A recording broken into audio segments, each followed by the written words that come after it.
Oke, jadi teman-teman harus juga ketahui ya, syarat penyiaran itu ada 5 ya. Yang pertama harus tersedia spektrum frekuensi radio ya. Kemudian harus ada sarana pemancar ya, harus ada perangkat penerima, harus ada siaran, harus dapat diterima secara serentak ya. Itu adalah syarat penyiaran. Saya pikir hal ini hampir sama di era digital saat ini, penyiaran seperti itu. Jadi minimal misalnya kalau poin 1 dan 2 kita sudah selesaikan lewat jaringan internet, tapi harus ada yang menerima ya, dan harus kita punya konten ya. Kenapa kemudian ketika kita punya akun YouTube yang jumlah viewernya itu jutaan ya, atau puluhan ribu, itu sebenarnya orang-orang di balik itu juga pusing ya. Kenapa? Mereka harus punya program acara. Nah, apa saja program acara itu nanti akan kita bahas di pertemuan 2 minggu lagi ya, tentang berbagai macam program acara yang ada di televisi. Atau kalau kita bicara siaran hari ini, ya kita bicara konten gitu ya.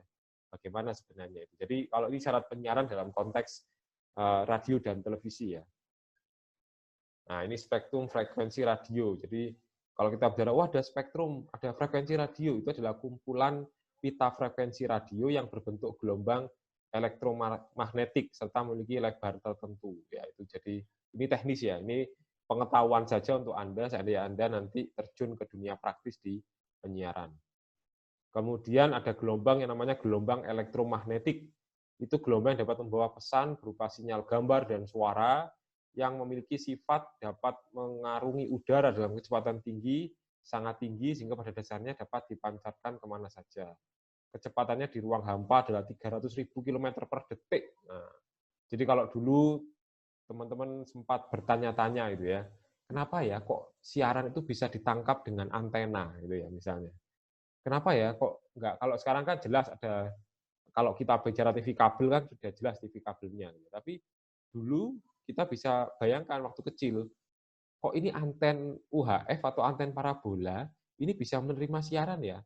Apa ya? Itu adalah gelombang elektromagnetik ya, yang dengan kecepatan 300.000 km per detik itu, 300 km ya. 300.000 per kilometer ya. Bayangkan sekarang 100 km per jam aja udah kecepatannya luar biasa, 300.000 km per detik. Nah, jadi Anda bisa membayangkan kenapa kita pasang anten sudah langsung tersambung. Nah, itu adalah aspek teknis ya kalau kita membayangkan penyiaran itu seperti itu. Nah, ini setiap gelombang itu memiliki frekuensi tertentu, sehingga frekuensi dapat diartikan jumlah pengulangan getaran dalam 1 detik. Sehingga suara yang dapat diterima itu sekitar, inilah teknis ya, 20 sampai dengan 20.000 seperti itu. Jadi memang kalau kita bicara kenapa ya kemudian ketika ada saluran itu, gelombang itu, tapi bisa dipisah-pisah nih antara yang stasiun ini, stasiun A, stasiun C. Nah, itu adalah bagaimana bicara masalah gelombang elektromagnetik yang bicara masalah juga frekuensi. Nah, ini pembagiannya seperti ini ya. Jadi kecepatannya itu sampai seperti ini. Yang terbaik itu ada ultra high frekuensi UHF. Jadi yuk pasang anten UHF yuk. Nah, itu sebenarnya supaya kita bisa menerima ya sebuah frekuensi. Nah, ayo pasang anten UHF. Nah, masih ingat nggak? Sampai sekarang masih dijual kan anten-anten UHF itu di toko-toko listrik. Nah, itu kecepatannya, panjang gelombangnya, frekuensinya sampai seperti ini. Itu yang dulu masih tanya-tanya, mungkin dalam hati nggak sempat bertanya sama orang tuanya, tapi inilah sebenarnya ketika kita bicara anten itu seperti itu, antena dan lain sebagainya. Nah, sarana pemancar itu biasanya terdiri mikrofon yang mengubah bunyi menjadi sinyal listrik, kemudian rangkaian pemancar yang mengubah sinyal listrik menjadi gelombang elektromagnetik, kemudian antena yang memancarkan gelombang elektromagnetik sehingga dapat merambat ke tempat yang jauh. Jadi kenapa pemancar televisi, pemancar radio kemudian kita tangkap, itu ada proses yang memang terstruktur ya. Nah, teknologi pemancar radio itu ada amplitudo modulasi dan frekuensi modulasi. Ya, kalau selama ini ada yang ngomong AM, FM, berapa FM, berapa AM. Nah, selama ini kan nggak tahu tuh kepanjangannya. Itu adalah amplitudo modulasi ya. Kalau FM itu frekuensi modulasi. Jadi silakan bergabung ke dalam Prambors ya. 10 berapa ya? 1058 atau berapa FM. Nah, itu adalah frekuensi modulasi. Pemancar televisi itu dari pemancar suara dan gambar, sehingga muncullah suara dan gambar. Sistem pemancaran itu terestrial sama satelit. Nah, biasanya kalau kita sekarang lebih banyak sistem pemancaran satelit ya, karena lebih jelas, lebih jernih, kemudian posisi di atas. Kenapa kita butuh banyak satelit yang seperti saya sebutkan di pertemuan Zoom 2 minggu yang lalu ya. Nah, ini adalah alur kalau kita mau bicara proses ya. Jadi televisi, syuting, kamera, penguat video, saluran, kemudian masuk ke penguat video ya, kemudian ada penguat daya, unit penghubung ya, dan seterusnya. Ini adalah proses sampai kita bisa menerima di dalam antena itu. Ini ada antena penerima, bisa dicek ya. Itu di TV ada antena ya, penguat ya, detektor, sampai ada tabung TV di dalamnya, itu semua bekerja sedemikian rupa ya. Jadi yang punya hobi sampingan atau pekerjaan sampingan servis TV pasti mulai akan nyambung nih hal-hal teknis ini. Tapi ini hal-hal teknis yang mungkin bisa Anda sebagai pengetahuan ya, pengetahuan kita dalam konteks penyiaran. Nah, penerimanya biasanya lewat pesawat radio atau pesawat televisi ya. Nah, standar penyiaran itu ada NTSC, PAL, sama SECAM ya. National Television Standard Committee, ada base alternating by line, ada sequential color of its memory. Pak, ini gimana Pak? Ini sebenarnya beberapa semacam coding ya, kode televisi yang ada di Amerika, Kanada, jadi dibagi-bagi. Nah, saya akan tunjukkan nanti ininya apa. Nah, ini hal yang membedakan adalah jumlah bingkai gambar per detik, garis setiap frame, frekuensi yang digunakan. Jadi setiap jenis tadi beda-beda. Nah, PAL atau SECAM itu 25 frame per second, kalau NTSC 30 frame per second, jadi kecepatannya yang berbeda sebenarnya. Tapi hasilnya ya mirip-mirip lah ya, karena juga ada perkembangan teknologi di sana. Nah, ini pembagian zonasi ya istilahnya, kalau sekarang zonasi, yang PAL itu yang biru ya, yang PAL itu biru, PAL atau SECAM itu biru ya, yang SECAM saja oranye, SCAM ya, yang hijau NTSC, ya itu bisa dilihat. Indonesia masuk yang PAL ya. Indonesia masuk yang PAL. Cuma banyak yang menggunakan biru memang ya, yang PAL itu. Itu persebarannya di dunia. Nah, ini teknis sekali nih, frame per second. Nah, ini yang bisa kita bayangkan kalau frame per second-nya itu lambat, itu blur ya. Tapi kalau normal itu bisa kita lihat secara clear ya. Kenapa itu pentingnya frame per second itu untuk mengetahui kejernihan gambar ya. Nah, ini ada NTSC, model horizontal line in frame-nya ada sekitar segini, ini teknis banget ya, Anda sebagai pengetahuan saja. Nah, jenis lembaga penyiaran adalah lembaga penyiaran publik, komunitas, dan swasta. Nah, ini nanti kita akan pelajari di 2 minggu yang akan datang ya, terkait lembaga penyiaran. Oh, minggu depan sudah bisa Anda tonton videonya. Kita sudah siapkan bersama Pak Jun. Oke. Itu ya untuk teknologi penyiaran ya. Itu yang bisa Anda bayangkan terkait teknologi penyiaran. Sebelum kalau misalnya ada pertanyaan bisa dicatat ya. Kita masuk dulu ke berikutnya, yaitu tentang karakter penyiaran ya. Karakter penyiaran.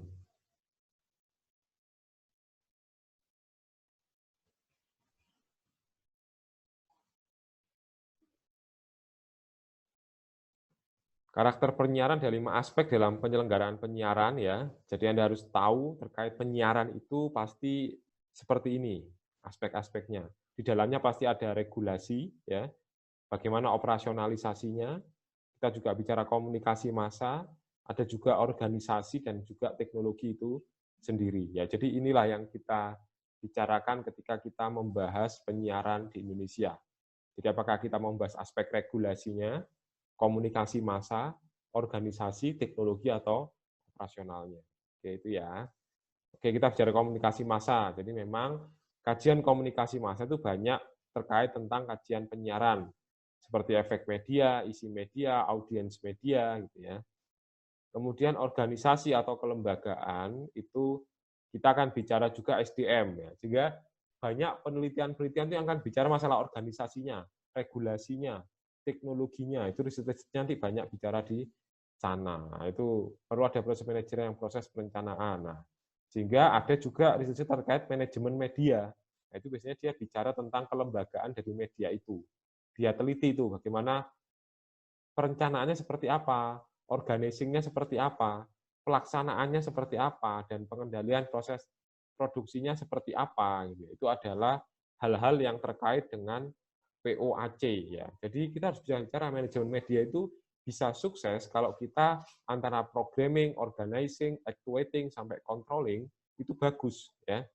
Anda akan memproduksi apapun, ya, baik itu tugas, ya, atau Anda membuat acara, membuat film, itu perencanaan Anda harus bagus, organisasi Anda harus bagus, pengorganisasiannya, eksekusinya atau pelaksanaannya bagus, produksinya juga oke. Bahkan kalau dalam film-film atau yang eh, terkait produksi film pendek atau iklan, itu ada juga praproduksi, distribusinya harus bagus nih. Nah, itu kalau kelembagaan. Oke ya, jadi ada komunikasi massa, organisasi atau kelembagaan itu harus bagus ketika kita bicara penyiaran ya. Kemudian, nah ini POAC yang saya sebutkan tadi, itu cara kita melihat sebuah manajemen baik tidaknya itu ketika kita bicara dari kacamata POAC, programming, organizing, actuating, sama controlling. Nah ini, nah, kemudian kita juga bicara teknologi ya. Ketika kita bicara penyiaran, teknologi itu harus mengikuti ya. Nggak mungkin kita bicara penyiaran tanpa diikuti teknologi. Karena yang terkait dengan penyiaran itu pasti sangat erat hubungannya dengan teknologi ya. Jadi teknologi itu kita akan bicara sarananya, pemancarnya ya. Ini penerimanya siap nggak, bisa nggak, nah, ada nggak siarannya seperti tadi yang kita bicarakan ya. Harus dapat diterima secara serentak dan bersamaan ya. Karena kalau sendiri-sendiri kasihan ya, yang sini baru menerima yang sana nanti sore ya. Itu hal seperti itu juga dipikirkan dalam perkembangan teknologi. Ini yang saya sebutkan tadi, 3 standar sistem penyiaran di dunia. Indonesia masuk PAL ya.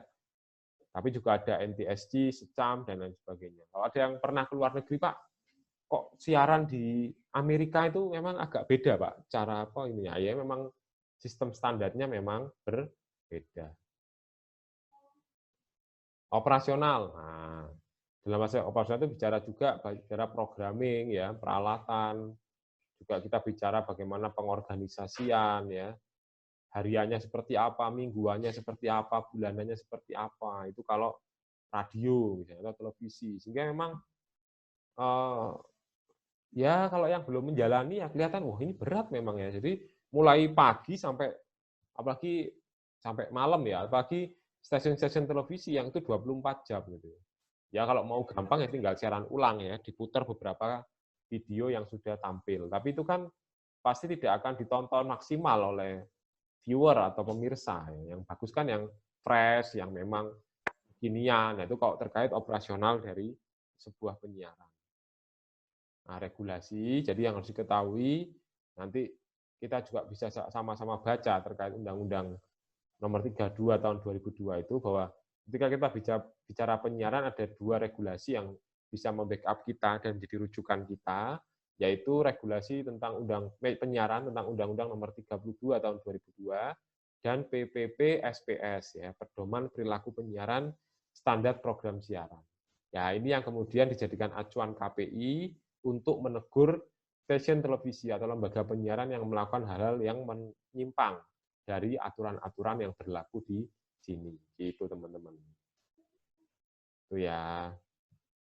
Oke, itu untuk yang penyiaran ya. Kemudian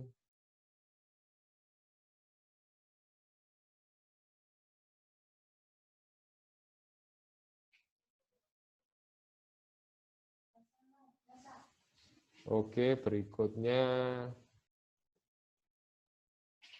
kita akan bicara karakter radio ya, karakter radio dan televisi.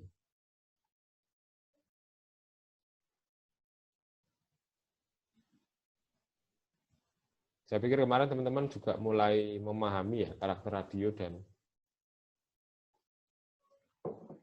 televisi. Nah, ini ya. Kita mulai dari media cetak, jelas ya. Dapat dibaca berulang-ulang. Ya, biaya relatif rendah, daya jangkau terbatas ya. Radio dapat didengar ya. Dapat diputar kembali. Relatif murah ya. Daya rangsang rendahnya kita untuk visualnya itu rendah ya. Kalau bicara hot and cool media kemarin masih ingat ya, radio masuk yang mana. Televisi ya daya stimulasi kita tinggi ya, mahal karena memang harus beli televisi dulu ya, dan lain sebagainya. Itu bisa dipelajari ya, bisa dilihat ya. Kemudian karakter khas radio itu bersifat theater of mind, artinya radio mampu menciptakan gambar dalam pikiran pendengar ya. Kalau dulu bapak ibu atau kakek nenek Anda itu kalau lihat drama Kumbara ya, terus tutur tinular, nah itu pasti dia visualnya akan membayangkan, oh si A itu ototnya luar biasa nih. Nah, dari penggambaran ketika radio. Kemudian auditori, pendengar tidak dapat mendengar kembali informasi yang tidak jelas diteremanya karena komunikator atau penyiar itu sulit untuk mengulang kembali ya, kecuali kita kontak langsung ya. Hingga tidak memang seperti itu fenomenanya. Nah, biasanya juga sambil dilakukan aktivitas lain. Bisa dilakukan kalau radio sambil nyetir ya, sambil makan, nggak apa-apa. Identik dengan musik ya, kalau radio itu pasti musik ya. Top Chart 10 ya, atau tangga lagu 10 besar Indonesia, itu yang biasa. Biasa mengandung gangguan. Jadi kalau radio gemersek itu biasanya biasa ya. Nah, kalau televisi audiovisual ya, pasti ya dengar dan pandang. Berpikir dalam gambar ada 2 tahap. Pertama visualisasi, kedua penggambaran ya. Jadi memang luar biasa televisi itu bisa membuat kita terpaku berjam-jam di depan televisi. Karena memang efek audiovisualnya itu luar biasa. Nah, ini pengoperasian cara kerja yang kompleks ya di balik itu ya. Nah, dulu di angkatan-angkatan sebelumnya, sebelum COVID ya mungkin, atau itu teman-teman ada program magang apa? KKL ya, kunjungan kerja lapangan. Biasanya Komakom yang mengkoordinir. Itu biasanya teman-teman setiap angkatan dibawa untuk pergi ke lembaga penyiaran ya. Jadi kita bisa melihat bagaimana kemudian hal-hal yang ada di balik sebuah siaran ya. Jadi sampai seperti itu. Kemudian kekuatan televisi itu lebih detail ya, daya rangsang tinggi, teknologi tinggi. Nah, ini kekuatan televisi bisa membuat orang mudah meniru ya. Jangkauannya luas. Misalnya contohnya dulu ketika ada penyiar televisi yang agak-agak gayanya agak melambai misalnya. Bisa dibayangkan itu anak-anak muda ketika itu banyak yang stylenya seperti itu ya. Nah, artinya apa? Televisi ini gampang untuk ditiru ya. Nah, jadi itu hal-hal yang kemudian kuat dalam televisi. Itu ya teman-teman.